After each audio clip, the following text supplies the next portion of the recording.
दुश्मनी फ्रांसिस से है, जो उसके लिए एक बड़ा खलनायक बनकर सामने आता है। उनकी लड़ाई की चर्चा मीडिया में भी शानदार तरीके से होती है। इस कहानी में डेडपूल के पुराने जीवन और उसकी कैंसर से जंग के बारे में बताया गया है, जो वास्तव में उसके लिए एक महत्वपूर्ण मोड़ साबित होता है।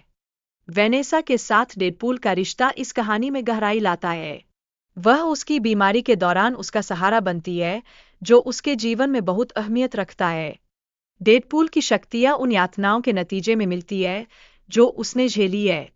उसे कई बार बिजली के झटके लगते हैं और बर्फ के पानी में डुबोया जाता है। एक बार जब उसे आग में फेंका गया, तब उसे एहसास हुआ कि वो तो मृत नहीं है। अब उसके पास तेजी से ठीक होने की अद्भुत क्षमता आ गई है। उसकी यात्रा तब शुरू होती है जब वह अपने चेहरे की विकृति को छुपाने के लिए एक मास्क और सूट बनाता है। यहीं से वह अपना बदला लेने की ठान लेता है। फिर डेडपूल को पता चलता है कि एक व्यक्ति उसकी बीमारी ठीक कर सकता है, जिससे वह फ्रांसिस के बारे में और जानने के लिए बेताब हो जाता है। डेडपूल की सुपर पावर यह है कि उसका शरीर किसी भी हिस्से के मरने पर फिर से उग जाता है, जो उसे कई फायदे देता है। जब डेडपूल अपनी प्रेमिका वेनेसा से मिलता है, तो वह अपनी विकृति के कारण उससे बात करने में थोड़ा संकोच करता है, जिससे कहानी में एक तनाव भरा मोड़ आ जाता है।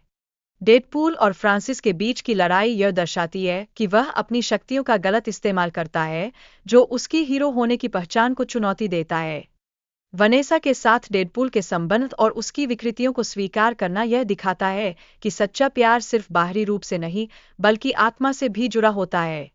डेडपूल की आत्महत्या की कोशिशें और उसके अजेयता की वजह से उसकी निराशा दर्शाती है, जो उसके भीतर चल रही जंग को उजागर करती है। म्यूटेंट स्कूल में बच्चे अपनी विशेष शक्तियों के साथ होते हैं, लेकिन उन्हें दुनिया के सामने दिखाने की इजाज़त नहीं होती, जो उनके लिए एक बड़ी चुनौती बन जाती है। एक सामान्य बच्चा अपनी शक्तियों को नियंत्रित न कर पाने की वजह से परेशान होता है और पुलिस के साथ टकराता है, जो पूरे स्कूल के लिए एक गंभीर समस्या बन जाती है। डेडपूल और अन्य एक समेन उस बच्चे को बचाने की कोशिश करते हैं, क्योंकि वे समझते हैं कि बच्चे की समस्या उसके नियंत्रण के बाहर है। वेर और उसकी टीम पुलिस की गाड़ियों का पीछा करते हैं, जहां म्यूटेंट बच्चा होता है। इस मिशन में टीम के साहस और सहयोग की बड़ी भूमिका होती है। केबल अपनी भविष्य की कहानी बताता है, जहां वह कहता है कि म्यूटेंट बच्चा उसके परिवार के लिए खतरा बन सकता है। यह भविष्य में आने वाली चुनौतियों का संकेत है। डेडपूल उस बच्चे को समझाने की कोशिश करता है कि हत्या करने से वह भी एक अपराधी बन जाएगा, और इसके लिए वह सुधार की उम्मीद करता है। डेडपूल और केबल की दोस्ती का विकास इस घटना के दौरान होता है, जहां दोनों ने एक दूसरे की मदद की। यह उनके बीच एक गहरा संबंध दर्शाता है। केबल ने अपनी अंतिम मौके का उपयोग डेडपूल को बचाने के लिए किया, जिससे उसकी पत्नी और बेटी सुरक्षित हो गईं। यह बलिदान की एक शानदार मिसाल बनता है।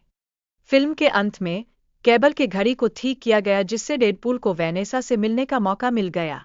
यह एक नई शुरुआत का खूबसूरत संकेत है।